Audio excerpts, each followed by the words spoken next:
Yeah, what up, YouTube? What up? Hey, what's up guys, this is Kiri. This is going to be a Stamina Templar build for the Horns of the Reach update. This is what I've been running this patch, and I'm going to try to keep this kind of short. So without further ado, let's go ahead and get into it. This is a Dual Wield two-handed Stamplar build, and it is medium armor. I am an orc. I am also running the max stamina recovery food, Lava Foot Soup. So this has no max health. We'll be getting our max health through other means. Let's go ahead and get into these stats real quick. These are completely unbuffed. Max health is a little bit over 22k. Max magicka 12k, a little higher than most Stamplar builds, so you can purify a little bit more. And 32.5k stamina, so you're going to be getting most of your damage from the weapon damage. This is completely unbuffed, 3.6k weapon damage, 40% crit, and stam recovery, and there's the rest of the stats. So let's go ahead and show them buffed. If we rally up and light attack for a weapon damage glyph, we're at 4.7k weapon damage and 50% crit. So this is, even though it says 4.7k weapon damage, it's actually over 5k because we're wearing a set that's actually increasing our weapon damage but doesn't show up on the stat sheet. Let's go ahead and get into the gear sets. First, we are wearing 2-piece Bloodspawn. This is going to give us stam recovery, and when we take damage, we have a 6% chance to become a little tankier and gain 14 ultimate at the same time. So the extra resistances from the Bloodspawn proc is actually going to help since we are a medium armor Stamplar build. So we'll jump up to about 27,000 resistances when this procs, which is actually very good for medium armor. The next set we're wearing is Automaton, and this is going to be on our jewelry and 2 on the body. The set is going to give you weapon crit, max stam weapon damage, and for the last piece it's also going to give weapon damage, but this weapon damage doesn't show up on the stat sheet. It only shows up whenever you look at your tooltips for your skills. And the final piece, or the final set we're wearing, is Hunting's Rage. This is a crafted set, and we're wearing it on the weapons because it is crafted and we have access to Nirnhound. So 5-piece Hunting's Rage on the front bar, and it is on 1 sword, Nirnhound, with a weapon damage enchant, and then on the one-handed axe we have an infused Oblivion enchant.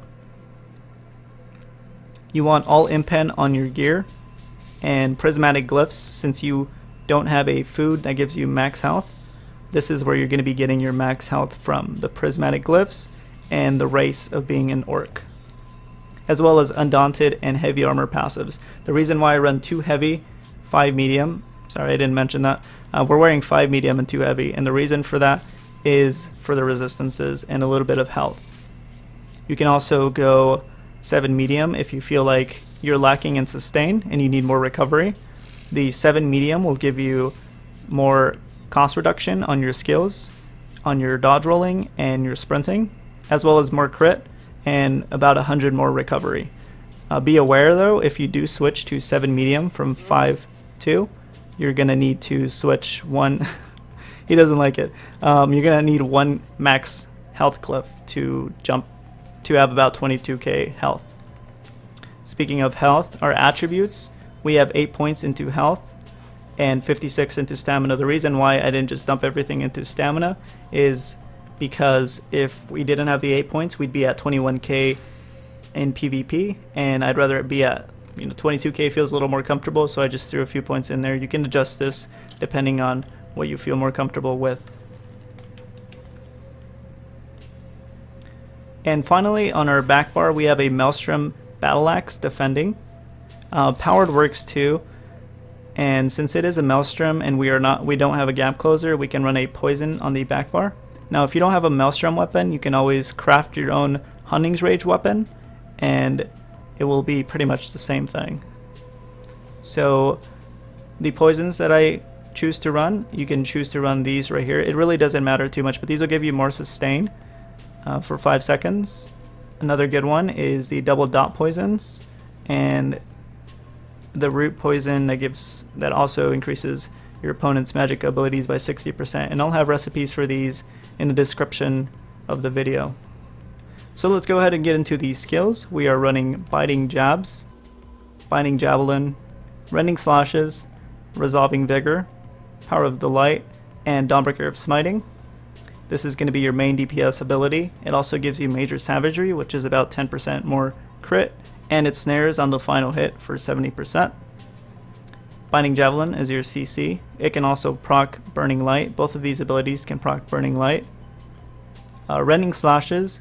I choose Rending Slashes over Blood Craze because of the snare. The 50% snare can make your first set of Biting Jabs a lot easier to hit, as well as your Dawnbreakers. And the dot is very, very good. Resolving Vigor for your heal. Power of the Light. Now this is your flex skill, and what I mean by flex is you can remove this skill for a different one, and I'll show which ones you can put in instead of this one.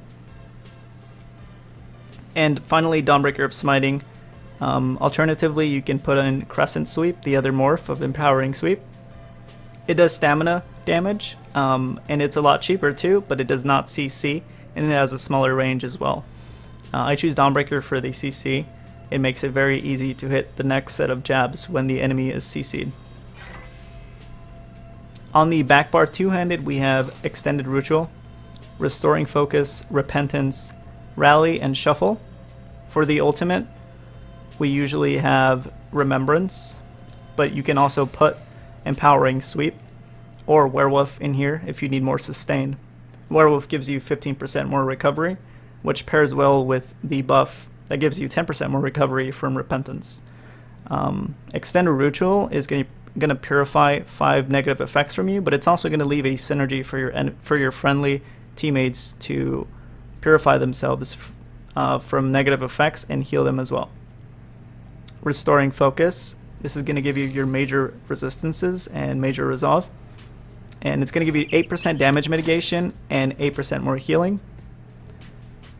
Repentance being your flex skill, Rally for your burst heal, and Shuffle. This actually pairs very well with medium armor, since the final sentence says it gives you snare immunity for 0.5 seconds per medium armor. We're wearing 5 medium armor, so this will give us 2.5 seconds of snare immunity. So the flex skills, or the alternative skills that you can put in, would be on your front bar. You can put Trap Beast instead of Power of the Light.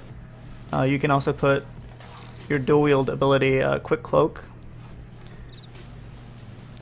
Quick Cloak can actually mitigate a lot of damage that Zergs are going to be trying to do to you. It can mitigate siege damage, Destral ultis, Dawnbreakers, jabs, you name it. Anything with AoE, it'll mitigate it by 25%, which is a ton. It also does damage in an AoE every 3 seconds, and it gives you Major Expedition, which is a little redundant since we're going to be running speed potions anyway. But the other morph of this does more damage, and it's also very good. For the back bar flex skills, we can replace Repentance with Carve. This will give us minor heroism, which pairs very well with Bloodspawn, so you'll have a ton of ult regen. If you don't like, since we don't have a gap closer, you can always throw one in there if you don't like sprinting to your targets. Stampede is very nice. The snare also helps with the biting jabs. And an execute. We don't run an execute, we don't need an execute, but you can. We have a ton of damage. Biting jabs is, I think, very, very good when you're trying to execute, since it does go through dodge roll. A lot of targets like to dodge roll, especially Nightblades, when they're low health, and if they're just spamming dodge roll, you're not going to be able to execute them, since they'll just dodge this, but they won't be able to dodge the biting jabs. So that's it for the skills. Let's go ahead and get into the CP. The most important tree is the blue tree over here.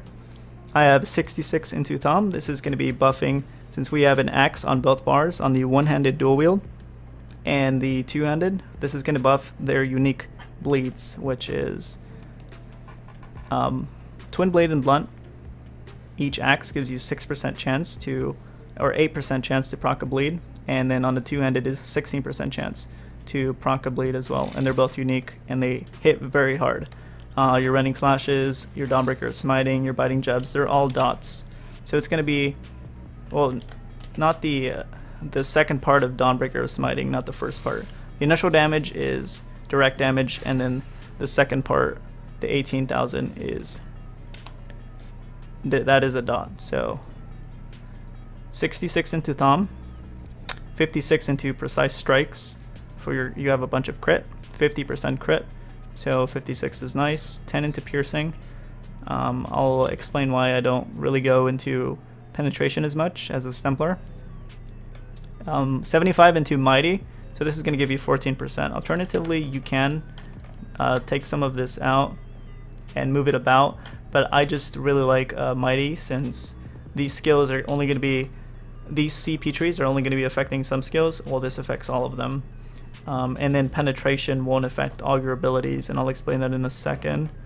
Master at Arms, I only have 13 into here. This is really only going to be affecting your initial Dawnbreaker of Smiting. If you want really fat Dawnbreakers though, you can remove a few from Thaumaturge, Precise Strikes, Piercing, Mighty into here, and it'll make your Dawnbreakers hit really, really hard. And your light attacks and heavy attacks. And I don't have any into Blessed. If you feel your heals are lacking though, by all means go ahead and throw some in here.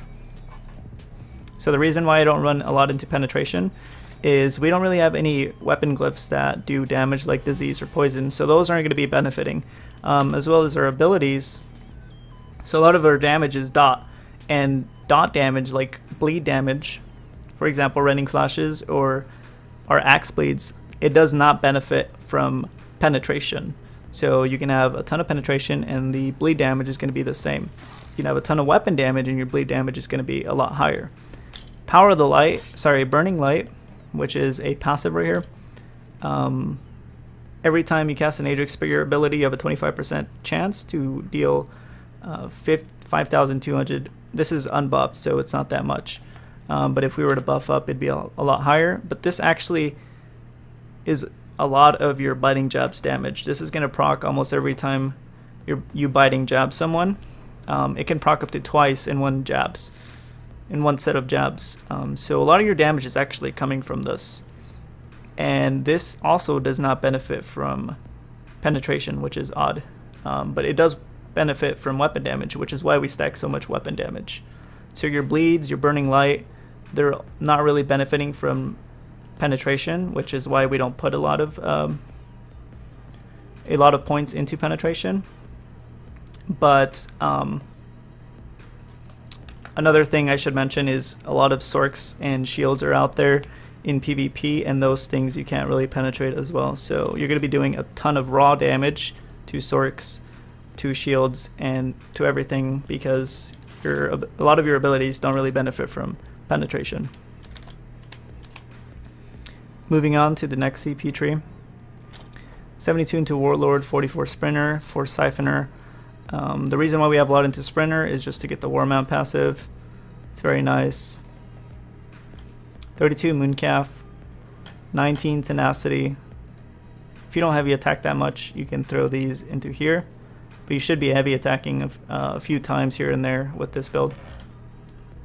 31 Tumbling, 18 into Shadow Ward for blocking. And then finally the orange tree. This is really depending on what kills you the most, but I like putting 61 into Ironclad, since this affects a lot of Magicka and Stamina abilities. It also scales very nicely, so having a lot of points into this is very cool. This is going to be where you're going to be dumping your extra CP. I only have 24 in here since I'm wearing 7 Impen, but it's a very good CP tree as well.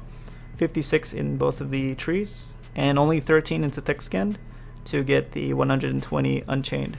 So I only have 13 into Thick Skin because we're able to purify most of our dot damage. Things like Solo Soul and Biting Jabs and Puncturing Sweeps you can't really purge, but you can mitigate that through other means.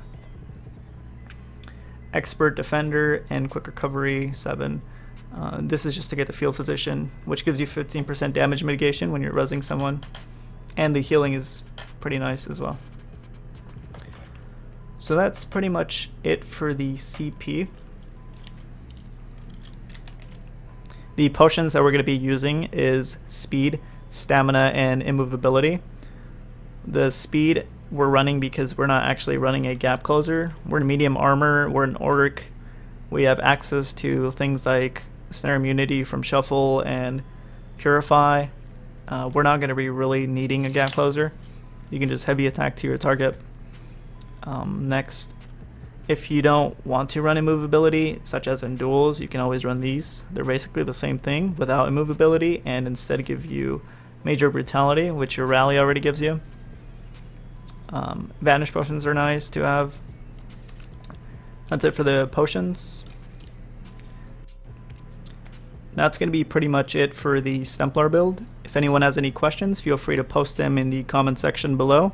Also, make sure to check out the description if you want to know the recipes on some of the potions and poisons that I'm using, or the food, and as well as where to craft the sets that I'm wearing.